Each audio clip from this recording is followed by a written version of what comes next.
आइए बात करते हैं इस वीडियो में कि ये कोरोना की स्टेजेस क्या होती है। पहली स्टेज, विदेश से नवांकुर आया, एयरपोर्ट पर उसको बुखार नहीं था, उसको घर जाने दिया गया, पर उससे एयरपोर्ट पर एक शपथ पत्र भरवाया गया कि वह 14 दिन तक अपने घर में कैद रहेगा और बुखार आदि आने पर इस नंबर पर संपर्क करेगा। घर जाकर उसने शपथ पत्र की शर्तों का पालन किया, वह अपने घर में कैद रहा, यहां तक कि उसने घर के सदस्यों से भी दूरी बनाए रखी। नवांकुर की मम्मी ने कहा कि अरे तुझे कुछ नहीं हुआ है, अलग थलग मत रहे, इतने दिन बाद घर आया है, घर का कुछ खाना खा ले, आया तू किचन में, मैं तुझे गर्मा गर्म परोस दूं। पर नवांकुर ने मना कर दिया। अगली सुबह मम्मी ने फिर वही बात कही। इस बात पर नवांकुर को गुस्सा आ गया, उसने मम्मी को चिल्ला दिया, मम्मी की आंख में आंसू तक आ गए। मम्मी बुरा मान गई।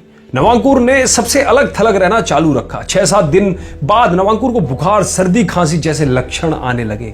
नवांकुर ने हेल्पलाइन पर फोन लगाया, कोरोना टेस्ट किया, वह पॉजिटिव निकला। उसके घर वालों का भी टेस्ट किया गया, वह सभी नेगेटिव निकले। पड़ोस की 1 किलोमीटर की परिधि में सबसे पूछताछ की गई, ऐसे सब लोगों का टेस्ट भी किया गया। सबने कहा कि नवांकुर को किसी ने घर से बाहर निकलते नहीं देखा, क्योंकि उसने अपने आप को अच्छे से आइसोलेट किया था, इसलिए उसने किसी और को कोरोना नहीं फैलाया। नवांकुर जवान था, कोरोना के लक्षण बहुत मामूली थे, बस बुखार, सर्दी, खांसी, बदन दर्द आदि हुआ। 7 दिन की ट्रीटमेंट के बाद वह बिल्कुल ठीक होकर अस्पताल से छुट्टी पाकर घर वापस आ गया। जो मम्मी कल बुरा मान गई थी, वो आज शुक्र मना रही थी कि घर भर को कोरोना नहीं हुआ। यह पहली स्टेज जहां सिर्फ विदेश से आए आदमी में कोरोना है, उसने किसी दूसरे को यह नहीं दिया। अब आइए बात करते हैं स्टेज 2 की।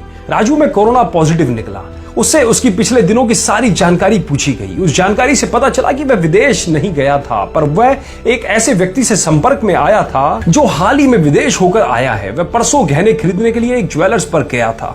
वहां के सेठ जी हाल ही में विदेश घूमकर लौटे थे। सेठ जी विदेश से घूमकर आए थे, उनको एयरपोर्ट पर बुखार नहीं था, इसी कारण उनको घर जाने दिया गया, पर उनसे शपथ पत्र भरवा लिया गया कि वह अगले 14 दिन एकदम अकेले रहेंगे और घर से बाहर नहीं निकलेंगे, घर वालों से भी दूर रहेंगे। विदेश से आए इस गंवार सेठ जी ने एयरपोर्ट पर भरे गए उस शपथ पत्र की धज्जियां उड़ाई। घर में वह सबसे मिला, शाम को अपनी पसंदीदा सब्जी खाई और अगले दिन अपनी ज्वेलरी दुकान पर जाकर बैठ गया। सेठ जी क्या बोलता है, पागल हो गया, सीजन का टाइम है, लाखों की बिक्री है, ज्वेलर साहब अपनी दुकान बंद थोड़े ना करेंगे।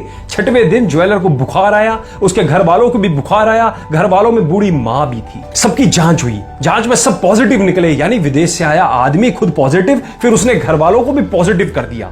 इसके अलावा वह दुकान में 450 लोगों के संपर्क में आया, जैसे नौकर, चाकर, ग्राहक आदि। उनमें से एक ग्राहक राजू था। सब 450 लोगों का चेकअप हो रहा था। अगर उनमें से एक में पॉजिटिव आया तो भी यह सेकंड स्टेज है। डर यह है कि इन 450 में से हर आदमी ना जाने कहां कहां गया होगा। कुल मिलाकर स्टेज 2, यानी जिस आदमी में कोरोना पॉजिटिव आया है वह विदेश नहीं गया था, पर वह एक ऐसे व्यक्ति के संपर्क में आया है जो हाल ही में विदेश होकर आया है।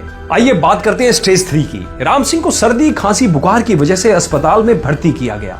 वहां उसका कोरोना पॉजिटिव आया, पर राम सिंह ना तो कभी विदेश गया था, ना ही वह किसी ऐसे व्यक्ति के संपर्क में आया जो हाल ही में विदेश होकर आया है। यानी हमें अब वह स्रोत नहीं पता कि राम सिंह को कोरोना कहां लगा और कैसे लगा। स्टेज 1 थी जहां पे आदमी खुद विदेश से आया था, और स्टेज 2 में पता चला जहां पे सेठ जी और उनके संपर्क में आए हुए लोग सबका टेस्ट किया गया और उनको 14 दिन के लिए अलग थलग कर दिया गया। स्टेज 3 में आपको स्रोत ही नहीं पता। स्रोत नहीं पता तो हम स्रोत को पकड़ नहीं सकते, उसको अलग थलग नहीं कर सकते। वह स्रोत ना जाने कहां होगा और अनजाने में कितने सारे लोगों को इन्फेक्ट कर देगा। आइए अब जानते हैं स्टेज 3 बनेगी कैसे।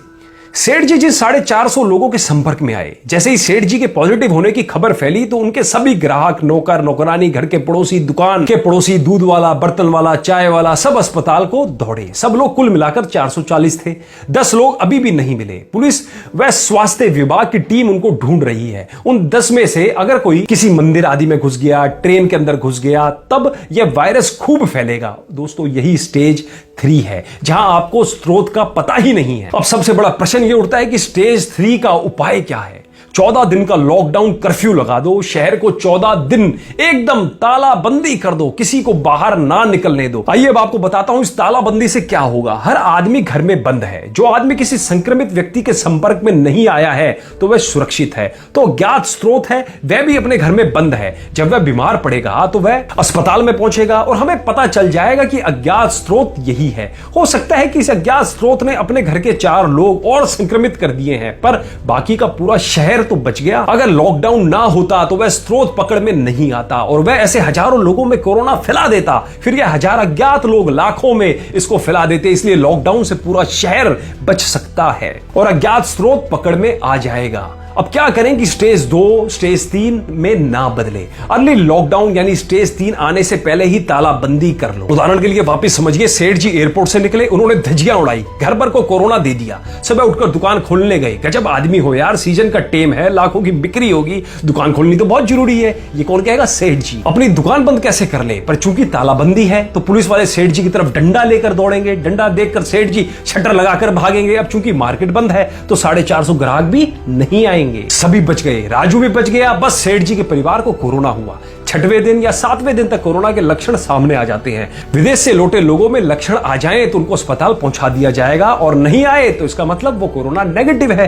तो दोस्तों आपको क्या करना है, इस वीडियो को ज्यादा से ज्यादा अपने सभी दोस्तों में, अपने सभी रिश्तेदारों में इस वीडियो को ज्यादा से ज्यादा फैलाइए, जिनसे उन्हें हर स्टेजेस के बारे में जानकारी हो जाए। और आपसे भी मैं हाथ जोड़ के निवेदन करता हूं कि 14 दिनों तक लॉकडाउन की स्थिति में रहे। दोस्तों अंत में बस एक ही विनती करना चाहूंगा कि प्रार्थना करिए कि हे परमात्मा, इस कोरोना वायरस को जितना जल्दी हो सके खत्म कीजिए। वो बैठा परमात्मा, वो ऊपर बैठा बाजीगर हम सबकी रक्षा करेगा।